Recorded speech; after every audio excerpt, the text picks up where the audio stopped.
right? So look at verse 7. It came to pass that while Amaleki had thus been obtaining power by fraud and deceit, Moroni, on the other hand, had been preparing the minds of the people to be faithful unto the Lord their God.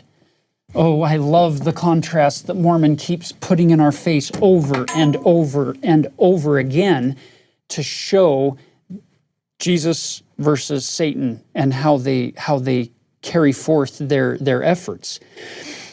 Then in this chapter 48, Mormon pauses to give us a description of Moroni, Captain Moroni. Look at verse 11.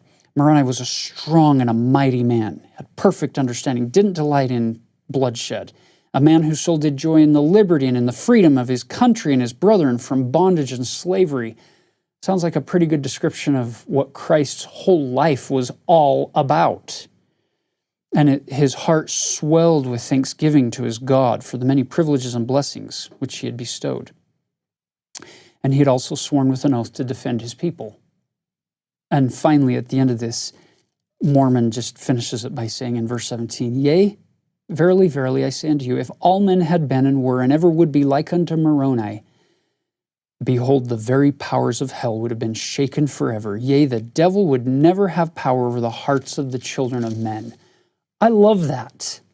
I love that whole page of Scripture right there, page 329 in our English Book of Mormon, because that's what I want to be more like.